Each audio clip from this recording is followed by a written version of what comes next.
ओम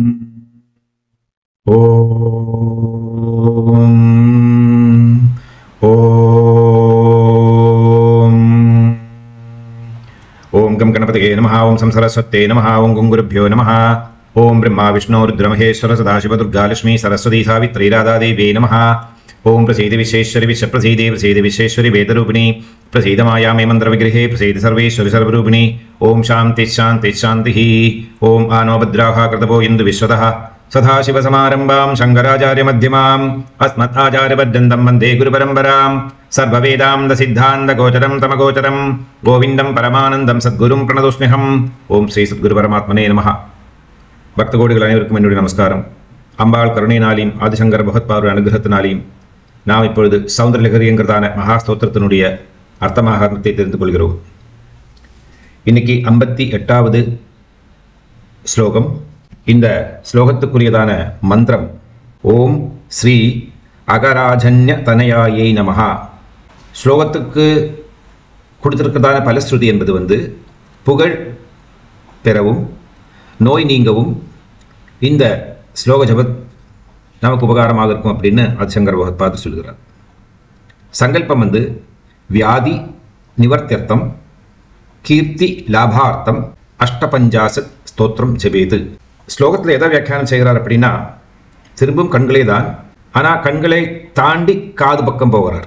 ஆகவே பராசக்தியினுடைய கண்கள் பாலிகள் சேர்ந்தது, அதாவது பாலிகை அப்படிங்கிறதாவது காது வரைக்கும் இருக்கக்கூடியதான கண் பார்வை. அதை பற்றி வியாக்கியானம் செய்கிறார். பகவத்பாதருக்கு அம்பாளுடைய திருமுகத்தை வர்ணிப்பதில் இருக்கிறதான ஒரு சந்தோஷம் சுகம், அதுலேயும் ரொம்ப முக்கியமான இந்த கண்களை பற்றி 3-4-5 ஸ்லோகத்தை ஜெபம் பண்ணிட்டார். கண்களை வியாக்கியானம் பண்ணி அவருக்கு அந்த கண்கள்லேருந்து தன்னுடைய கண்களை விலக்குவதற்கு அவ்வளோ கஷ்டப்படுறார். அம்பாளுடைய திருமுகத்திற்குதான கண்கள் அவ்வளவு அழகாக இருக்கு, அவ்வளவு வசீகரண சக்தி இருக்கக்கூடியது அப்படிங்கிறது அவருக்கே புரியுறது. ஏனென்றால் இந்த ஸ்லோகத்திலே அவர் வியாக்கியானம் செய்கிறார், அம்மா பராசக்தி பர்வதராஜபுத்திரி, உன்னுடைய இந்த கண் பார்வைகள் புருவக்கொடி காது வரைக்கும் நின்றிருக்கக்கூடியதான கடைக்கண் பார்வை இதெல்லாம் மன்மதனுடைய பானவாகவும் வில்லாகவும் தான் எனக்கு தோன்றுகிறது. அப்படிதான் யாருக்கும் தோன்றும் அப்படிங்கிறார். அந்த பானம் ஒரு தடவை யாருடையாவது மேலே பட்டுது அப்படின்னா அந்த காமபானம் அவர்களுக்கு ஒரு நாளைக்கும் தப்பிக்கவே முடியாது. அதுபோலவே உன்னுடைய திருமுகத்தில் இருக்கக்கூடியதான இந்த விசாலமான கண்கள் இருந்து அந்த கடைக்கண் பார்வை ஒரு தடவை ஏதாவது ஒரு பக்தனுடைய மேலே விழுமானால் அவனுக்கு ஐஸ்வர்யம் வேண்டாம் அப்படின்னு சொன்னாலும் அதில் தப்பிக்க முடியாது. அந்த ஐஸ்வர்யத்தை அனுபவிச்சே ஆக வேண்டும். ஐஸ்வர்யம் மட்டுமா என்னெல்லாம் கிடைக்கும் அப்படின்னு அந்தாதி அபிராமியில் அபிராமி பட்ட சொல்லுகிறார். தனம் தரும், கல்வி தரும், ஒரு நாளைக்கும் அழியாத சுகபோகங்களை தரும், வெற்றியை தரும், கடைசியில் முக்தியையும் கொடுக்கும் அம்பாளுடைய அந்த பார்வை அப்படின்னு சொல்லுகிறார். அதுபோல பகவத்பாதருங்க அம்பாளுடைய திருமுகத்தில் இருக்கக்கூடியதான நேத்திரங்களுடைய மகாத்மத்தை அவரால் எவ்வளவு வர்ணிச்சிட்டும் அவருக்கு பூர்ணமான திருப்தி வராத அளவுக்கு இருக்கு. இருந்தால் கூட இந்த ஸ்லோகத்தோட அந்த கண்களை பற்றி வர்ணிக்கிறது கொஞ்சம் ஒரு பூர்ணத்தையில் கொண்டு வரார். இந்த ஸ்லோகம் ஜபிக்க வேண்டியதான முறை காலை நேரம் கிழக்கு அல்லது வடக்கு முகமாக அமர்ந்து 45 நாட்கள் தினந்தோறும் 1000 தரம் இந்த ஸ்லோகத்தை ஜெபம் செய்து சித்தி வருத்த வேண்டும். அப்படியானால் எல்லா இடத்திலையும் இவர்களுடைய செல்வாக்கும் புகழும் உண்டாகும், எல்லா விதமான நோய்களும் நீங்கும், சகல ஐஸ்வர்யங்களையும் பெற்று வாழ்வார்கள். நிவேத்தியம் தேனு சித்ரான்னம். இந்த ஸ்லோகத்துக்கு கொடுத்திருக்கக்கூடியதான சக்கரம் ஷட்கோண சக்கரம், 6 கோணங்கள் இருக்கக்கூடியதான ஷட்கோண சக்கரம். ஷட்கோண சக்கரம் எல்லாருக்கும் தெரியும், முருகப்பெருமானுடைய சரவணபவா அப்படிங்கிறதான 6 எழுத்துக்களும் இந்த ஷட்கோண சக்கரத்தில் தான் இருக்கு. அதுபோல பராசக்தி உபாசனையில் இந்த ஷட்கோணத்துக்குள்ள வரக்கூடியதான ஓரோ கோணங்கள், அந்த ஒவ்வொரு கோணத்துக்குள்ளேயும் க்ளீம் க்ளீம் க்ளீம் க்ளீம் க்ளீம் க்ளீம் அப்படின்னு 6 தடவை க்ளீங்கார மந்திரத்தையும் நடுவில் ஸ்ரீம் அப்படிங்கிறதான பீஜாட்சர மந்திரத்தையும் எழுதி அழகாக இந்த சக்கரத்தை வரைச்சு அதன் மேலே திருவிளக்கேற்றி வைத்து அம்பாளை தியானம் செய்து ஆவாகனம் பண்ணி பஞ்சோபச்சாராதி பூஜைகளை பண்ணி குறிப்பிட்டதான நிவேத்தியத்தை கொடுத்து இந்த ஸ்லோகத்தை ஜெபம் செய்து சித்திவருத்த வேண்டும். ஸ்லோகத்தில் பகவத்பாதருடைய 2 விதமான நோக்கங்கள் இங்கே. ஒன்று அந்த கண்களுக்கு இருக்கக்கூடியதான அழகை சொல்லி சொல்லி சொல்லி அவரால் இதை விட்டு வெளியே வரத்துக்கு முடியாததான ஒரு நிலை. 2வது அந்த நேத்திரங்கள் இருக்கக்கூடியதான அழகை முடித்து அடுத்த அங்கத்துக்கு போகிறதுக்காக முயற்சி செய்கிறார். இப்போ 2 விதமான விஷயத்தில் இந்த ஸ்லோகம் ஊன்று நிற்கிறது. ஸ்லோகம் என்ன சொல்றது? அராளம் தே பாளியுகலம் அகராஜன்யதனையே ந கேஷாமாதத்தே குசும சர கோதண்ட குதுகம் திரஜீனோ யத்ர ஸ்ரவண பல்ல முல்லங்க விலசத் அபாங்கவ்யாசங்க திசதி சர சந்தான நிஷணாம். அராளம் தே பாளியுகல அகராஜன்யதனயே ந கேஷாமாதத்தே குசுமசர கோதண்ட குதுகம் திரஞ்சீனோ யத்ர ஸ்ரவணபதமுல்லங்க விலசத் அபாங்கவ்யாசங்கோ திசதி சரசந்தான நிஷணாம். அராளம் தே, அராளம் அப்படின்னா வக்ரமாக இருக்கக்கூடியது, கொஞ்சம் உள்ள சடைச்சிருக்கக்கூடியதான ஒரு பாகம். அம்பாளுடைய திருக்கண்களுக்கும் காதுக்கும் நடுவே இருக்கக்கூடியதான பாகம் கொஞ்சம் சடைஞ்சிருக்கு, அது வக்ரம் அப்படின்னு. வக்ரம்னா திரும்பி இருக்கக்கூடியதான உள்ள குழியாகவும் இருக்கக்கூடியதான ஒரு பாகம். தே பாளியுகலம், பாளி அப்படின்னா காதுகள், யுகலம் அப்படின்னா 2 காதுகளுக்கும் நடுவே இருக்கக்கூடியதான மத்திய பிரதேசம் அப்படின்னு எடுத்துக்கணும். அகராஜன்யதனையே, அகராஜன் அப்படின்னா அகம் அப்படின்னா இந்த பூலோகம் அப்படின்னு அர்த்தம். அதில் இருக்கக்கூடியதான பர்வதங்கள் ஹிமாலயம். அந்த ஹிமாலயத்தினுடைய அதிபதி ஹிமவான். அந்த ஹிமவானினுடைய புத்திரியான பர்வதராஜ புத்திரி அப்படின்னு ரொம்ப ஆசையாக கூப்பிடுறார். பர்வதராஜபுத்திரி, பார்வதி, இதெல்லாம் ரொம்ப ரொம்ப ரொம்ப ரொம்ப பெரிய நாமங்கள். எல்லாருக்குமே பிடிக்கும் இந்த நாமங்கள். அதனால் அந்த நாமத்தாலேயே அவர் அபிசம்போதனம் பண்ணுறார். அதுக்கு எதுக்கு அர்த்தம் அப்படின்னா, ஒரு அளவுக்கு திருப்தி ஆகிருக்கு எனக்கு இப்போ அப்படிங்கிறதான ஒரு கன்விக்ஷன், ஒரு கன்க்ளூஷன் வரார் பகவத் பாதர். அம்பாளுடைய திருமுகத்தை பார்த்து, தேவியினுடைய திருமுகத்தில் இருக்கக்கூடியதான அந்த கருப்பு வர்ணத்திற்கிறதான கண்களை பார்த்த பிறகு யாருக்குத்தான் தங்களுடைய கண் பார்வையை அந்த முகத்திலிருந்து எடுக்க முடியும்? அழகு சொட்டவல்லவா செய்யும், சாதா அழகு அல்லவே. அழகோடு சேர்ந்த கருணார்த்தமாக இருக்கக்கூடியது, கருணா சாகரம். சாகரத்தில் அலைகள் ஒன்றுக்கு பின்னாடி இன்னொன்று வந்து வந்து வந்து வந்து சமுத்திரத்தினுடைய அழகை கூட்டுகிறது.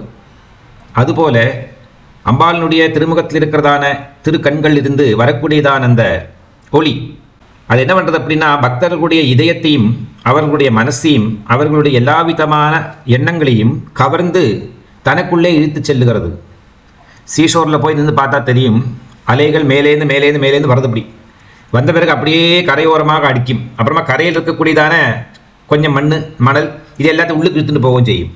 அதுபோல அம்பாளினுடைய அந்த கருணா கடாட்சம் அப்படிங்கிறதான அந்த திருஷ்டி பக்தர்களுக்கு மேலே பட்டு அந்த பக்தர்களுடைய தீய எண்ணங்கள், பாவங்கள் இது எல்லாத்தையும் தனக்குள்ளே இழுத்து செல்லுகிறது. இதுதான் இருக்கிறதான மகத்துவம். அப்பேற்பட்டதான அந்த உபகாரம் பராசக்தி இயற்கையாகவே செய்து கொண்டிருக்காள். நம்மளை பொறுத்த வரைக்கும் அந்த அம்பாளுடைய திருமுகத்துக்கு முன்னாடி போய் நிற்கணும், அவ்வளோதான். இதுக்கு முன்னாடி ஸ்லோகத்தில் இந்த பூச்செண்டு வச்சுருக்காளே பஞ்சபுஷ்பபானம், அந்த பஞ்சபுஷ்பபானத்தில் இருக்கக்கூடியதான பிரியம் அம்பாளுக்கு சொல்லி தக்க முடியாது. கல்யாண சத்திரத்துக்கு ஒரு நல்ல நிகழ்ச்சி நடக்கிறதான ஸ்தலங்களுக்கெல்லாம் நாம் போனோமானா அந்த பூச்செண்டுனால நமக்கு இந்த ரோஸ் வாட்டர் புரோக்ஷனம் செய்வார்கள். அதுபோல நாம் போய் அங்கே நின்னா போரும் அம்பாளுக்கு முன்னாடி. பராசக்தி கண்களாலேயும் பஞ்சபுஷ்பங்களாலேயும் கால்களாலேயும் கைகளாலேயும் எல்லா விதத்திலையும் அனுகிரகம் செய்கிறார். பக்தருக்கு, ஒரு உத்தமமான உண்மையான பக்தனுக்கு இதை விட பெரிய சந்தோஷம் எதுவுமே இருக்க முடியாது. அப்பேற்பட்டதான இந்த பாளியுகலம் அகராஜன்யதனையே, பர்வதபுத்திரியான பார்வதி தேவி, ந கேசாமாதத்தே, அது ஆகர்ஷிக்கிறது, காந்தம் போல வலிகிறது. காந்தம் இரும்பை எப்படி ஆகர்ஷிக்கிறதோ, ஆனால் அது ஒரு மெட்டலை மட்டும்தான் ஆகர்ஷிக்கும். It has to be iron. சொர்ணத்தையோ வெள்ளியோ செம்பையோ கொண்டு வச்சா அது காந்தம் இழுக்காது. இங்கே அப்படி கிடையாது. பராசக்தி நல்ல பக்தர்களானாலும் கெட்ட பக்தங்கிறது ஒருத்தன் கிடையாது. பக்தர்களில் கெட்டவங்க கிடையாது. பக்தியில் கெட்ட பக்திங்கிறது ஒன்று இல்லை. திட்டி திட்டி ஆராதனை செஞ்சால் கூட அதையும் பகவான் தன்னுடைய லீலா வினோதமாக எடுத்துக்கொள்கிறார். கம்சன் எவ்வளவு திட்டியிருப்பார் கிருஷ்ண பரமாத்மாவை. ஒவ்வொரு அரக்கர்களும் பராசக்தி எப்படிலாம் திட்டியிருக்கா, ராவணன் எப்படிலாம் திட்டியிருக்கார் ராமரை. அப்படி பக்தர்கள் எந்த விதமான பக்தர்களானால் நல்லவங்க, பக்தர்கள் 3 டைப்பு: ரஜோ பக்தர், தமோ பக்தர், சாத்விகமான பக்தர், அதற்கு மேலே பராபக்தர். இப்படி 4 கேட்டகரியில் இருக்க பக்தர்கள். அதில் எந்த கேட்டகரியில் இருக்கிறதான பக்தனையும் மோசமான பக்தன் அப்படின்னு சொல்றதே இல்லை பக்தி மார்க்கத்தில். யூஸ்லெஸ் பக்தி அப்படிங்கிற ஒரு பக்தியே இல்லை. அதாவது எல்லாருக்குமே தெரியும் உத்தமம், மத்தியமம், அதமம் அப்படிங்கிறதான 3 கேட்டகரி. அதில் இந்த அதமம் நிறைய விஷயங்கள் இருக்கு. பக்தியில் அதம பக்திங்கிறது ஒன்று இல்லை.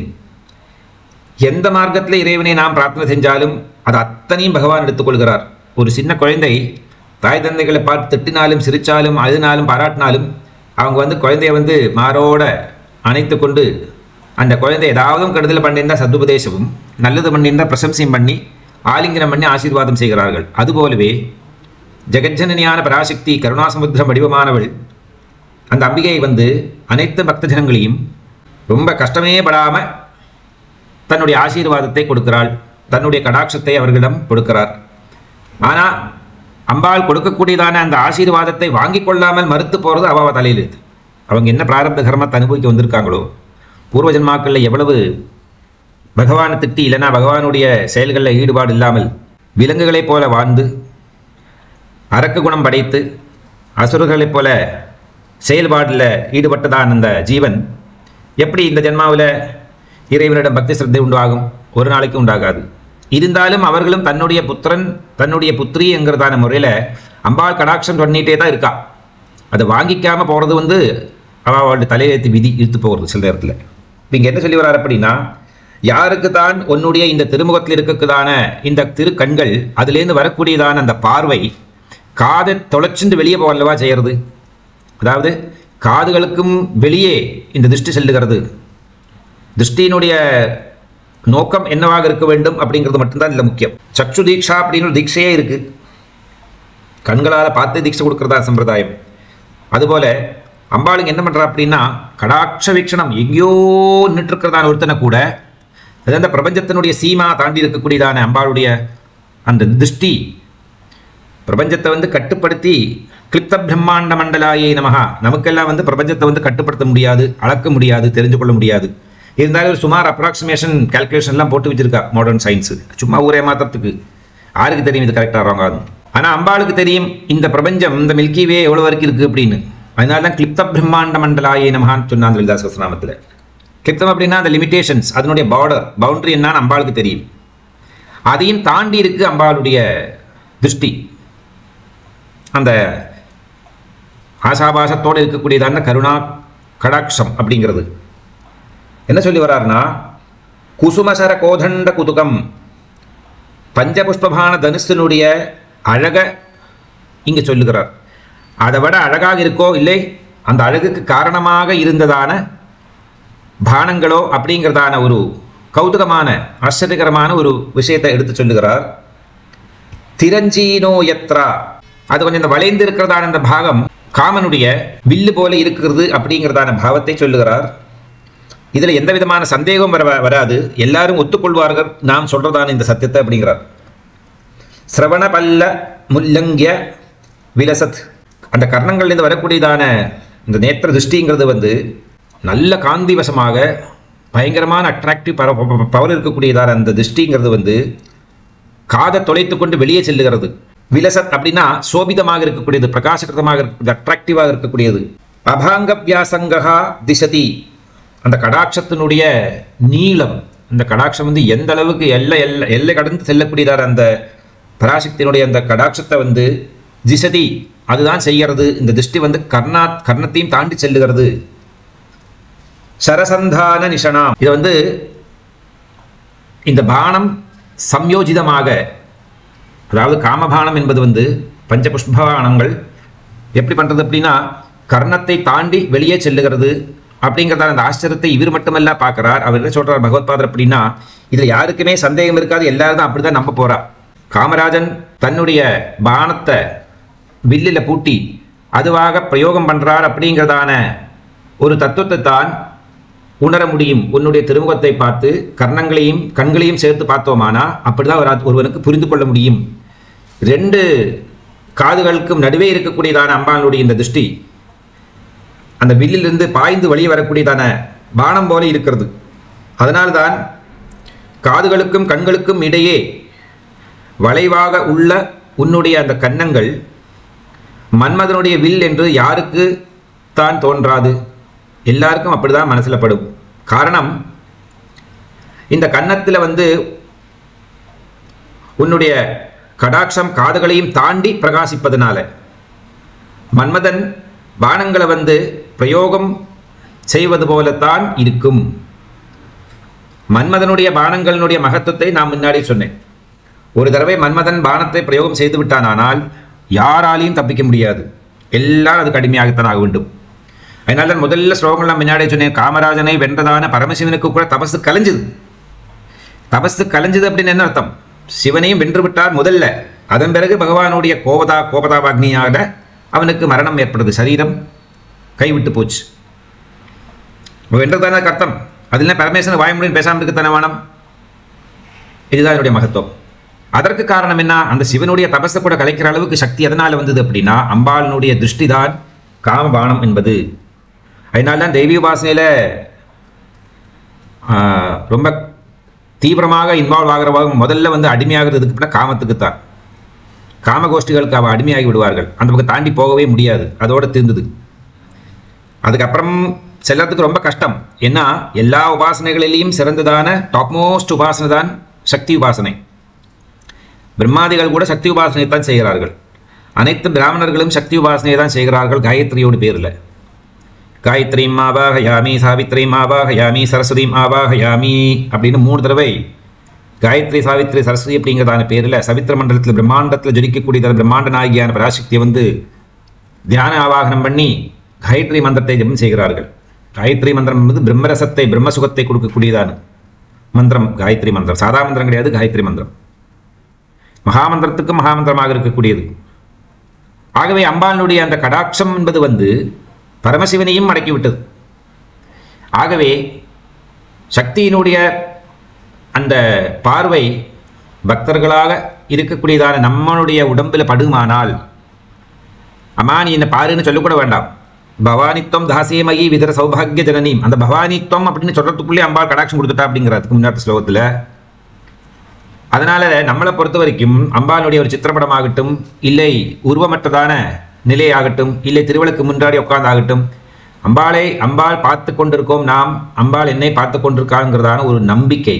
Faith is very very important. பக்தி மார்க்கத்தில் ஸ்பிரிச்சுவல் ஃபீல்டில் ஃபஸ்ட்டு ரொம்ப முக்கியமானது பக்திங்கிறதுக்கு ரொம்ப அடிப்படையாக இருக்கிறது அப்படின்னா ஃபெய்த், நம்பிக்கை. இறைவன் இருக்கார், இறைவனை காப்பாற்றுவார். ஆக்சுவலி இறைவன் நம்பிக்கை இல்லாத யாருமே சனாதனி கிடையாது. தெரியுமா உங்களுக்கு? சனாதன் ஊய் சனாதனி அப்படின்னா டெஃபினேஷன்ஸ் நிறைய இருக்குது, டேர்ம்ஸ் அண்ட் கண்டிஷன் நிறைய இருக்குது. அது ரொம்ப முக்கியமானது ஃபஸ்ட்டு அப்படின்னா தெய்வ நம்பிக்கை இல்லாதவன் சனாதனி ஆக முடியாது. இதுதான் ரொம்ப முக்கியமான ஒரு கொள்கை. மற்ற மதங்கள்லேயும் இது மாதிரிலாம் கொள்கை உண்டு. இதில் ரொம்ப சிறப்பாக சொன்னது என்ன அப்படின்னா அம்பாளுடைய இந்த கடாட்சம் என்பது காது எதை குறிக்கிறது அப்படின்னா ஆகாயத்தை சொல்லுகிறது காது. ஆகாயத்தோட ஒரு பெரிய பவுண்டரி எங்கேயா இருக்க முடியுமா? பூமியை பொறுத்த வரைக்கும் ஆகாயம் தான் பவுண்டரிஸ். அந்த பவுண்டரிஸும் தாண்டி இருக்கு, அதாவது காதையும் தாண்டி வருகிறது அம்பாளுடைய அந்த கடாட்ச வீக்ஷணம் அனுகிரகம். அப்படின்னா நாம் கோவிலில் போகவோ ஒரு படத்துக்கு முன்னாடியோ இல்லைன்னா ஒரு பிம்பத்துக்கு முன்னாடியோ போய் உட்காரணுங்கிற அவசியம் கூட கிடையாது. ஓம் பவானே நமஹா, ஓம் பவானே நமஹா அப்படின்னு சொன்னா போதும். பர்வதராஜபுத்திரின்னு வாயை திறந்து சொன்னா போதும். பார்வதி தேவின்னு ஒரு தடவை சொன்னா போதும், அபீஷ்டமான அனுகிரகம் கிடைக்கும்.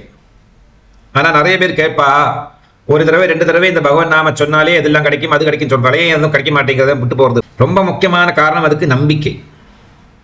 நம்பிக்கை இல்லாமல் நாம் ஒரு ஆட்டோனோமஸ் சொல்லுவாள்வா, ஒரு ஆட்டோனமி, யாருடைய பெரிய பெரிய பெரிய இன்வால்மெண்ட்டும் இல்லாமல் அதுவாடு நடந்துகிட்டே இருக்கும் ஒரு சிஸ்டம், அதுக்கு ஆட்டோனமி பேர்.